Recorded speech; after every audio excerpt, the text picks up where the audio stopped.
I used to be the type of kid who would always think the sky is falling. Why am I so differently wired? Am I a Martian? What kind of twisted experiment am I involved in? Cause I don't belong in this world. Hey, what's up YouTube? This is Moomin Radi, host of Third Eye Philosophy. And today what I'm going to talk about is how I transitioned from a liberal to an independent conservative. First off, I was not into politics until 2007. I didn't care about it. I was more so into my current state at the moment from watching how I view the world, as far as what am I going to do with my life to better myself and my family and stuff like that. I was always into hip-hop, R&B, sports and stuff like that, and I can write music, I can write scripts, I'm an artist, I can draw, and things of that nature, So back in 2007, I pretty much started hearing about Obama through, of course, Hollywood media and through the entertainment, and I felt interested into learning more about this guy, Barack Obama. So I started to follow everything, he was doing, all his speeches and stuff. And me being a black male in America, I was shocked this man was able to make it that far, and how he was getting so much love from Hollywood media and everything. It just took me in. The trend took me in, and at that point I was a Obama supporter. Then of course Obama won the presidency. I was so happy, I cried, like a lot of other people, I cried. I was like, wow, I can't believe I'm living in this day and age where I was told as a child growing up that something like this will never happen, because of course white America hate black people. This is how I've been raised. So that's what I think about. So being highly inspired by Barack Obama, I'm like, wow, how did he do it? So I started to get into politics, and but I wasn't really into politics. I was just into him, and I would just follow everything that he was doing, and I was like, how could I give back? What can I do to support what he's doing? So I joined the military. And I wanted to, serve. I wanted to serve basically Barack Obama. Not really knowing too much about the country as a whole than everybody in the country. I'm more happy that he's president, and I could say I served the very first president of the United States. That was my mindset, thinking that it's a good thing, And I started to get into politics, and I started to follow Barack Obama, watch all his speeches, and I used to sit back and wonder, why is he getting all this backlash? Like, why are people not for this? Like, Barack Obama say he's for everybody, black, white, don't matter, and I'm like, why is he getting all of this backlash? What's going on? Like, why are people saying things about him, that's not true? At the time, I'm not paying attention. So I started to do research, on politics, and I'm hearing a lot of things that I don't like to hear, but being that I don't like to hear it, I just pushed it to the side. I didn't really listen to it, just to prevent myself from getting upset over this stuff.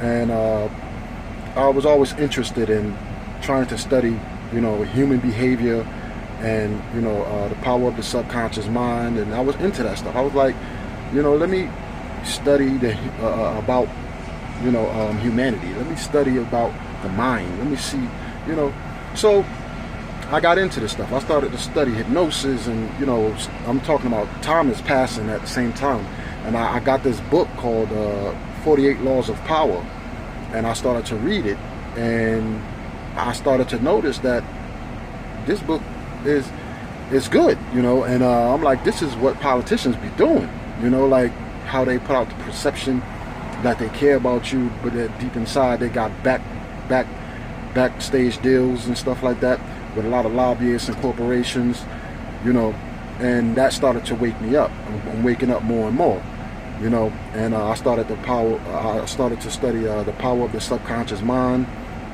and this stuff was like getting to me, and how the brain works, and negative and positive energy, and the cause and effect of your action, the words, and the things you may say and do, you know.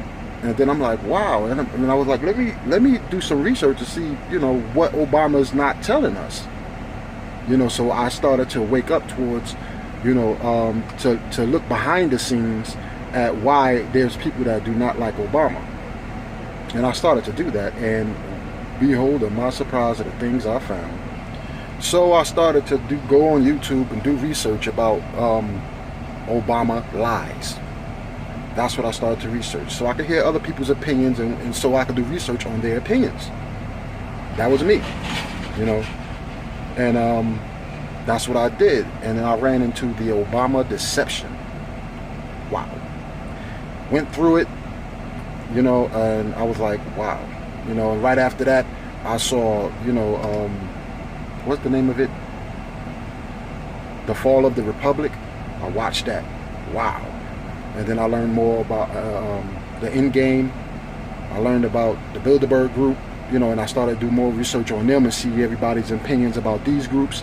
And then I also started to see how the mainstream media was leaving this type of information out, and they was purposely avoiding it, you know, and how people will call in to troll the mainstream media, and how they would deny it like it never exists. But then there are clips on the media where they actually admitted about both Bilderberg group and the bankers and stuff like that. And I was like, wow. And at that point, I ran into Alex Jones video, you know, which was the Obama deception and stuff like that. And then I saw some pictures, some videos and stuff of Alex Jones. At first, I was like, oh, this that guy. I was like, is this that guy that did that Fahrenheit 9/11 thing? I thought they was Michael Moore. I thought Alex Jones and Michael Moore was the same person, you know. So because at that time I actually liked Michael Moore. I thought he was, you know, telling the truth about what's going on, and you know, but I didn't know his name. And so I thought Alex Jones was him, you know. But then I started seeing the difference between him and Alex Jones, Michael Moore and Alex Jones, you know, and then I found out about Ron Paul, and boom, I started to look up Ron Paul videos, what Ron Paul talking about. By 2012, when Ron Paul ran for president, I was for him. I was all Ron Paul.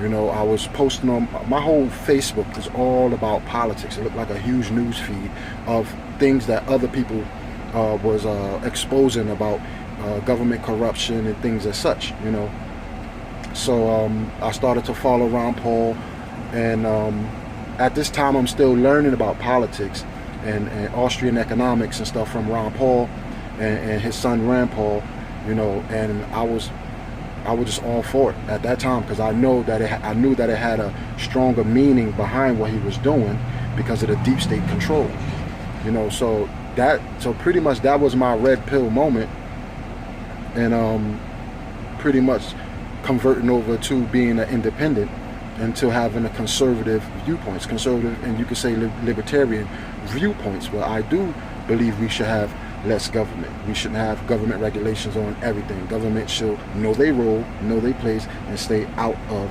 our affairs, our economic affairs. You know, true believer in that. You know, looking at the history of government and what they have done in the past, we cannot trust government. You know, so with that being said, we have to limit their powers. We can't keep giving them more and more and more powers. And I've seen that's what Democrats and blue-blooded Republicans was doing. So that was my red pill moment, and that's how I became a hard supporter of conservatism and libertarianism, if you could call it that. And in my next video, I'm going to talk about the mindset of the liberals, and I'm only going by my experience and what I used to think when I was a liberal, you know, and how people was able to get through to me, you know, instead of you know, whatever. So that's going to be my next video, and stay tuned for it. You know, I'm going to give you some good ideas on how to communicate with these liberals out here, these liberals, Democratic supporters and such, you know, including the violent ones and the ones that's more understanding and reasonable, you know. So stay tuned to my next video. Make sure you subscribe. make sure you hit the notification bell so you can get my videos, so therefore you can watch and support and share, so therefore people can know that there are a lot of black people out here that's reasonable and willing to listen and hopefully change their opinions on society and politics. All right, see you later. 'Cause this is my legacy, legacy.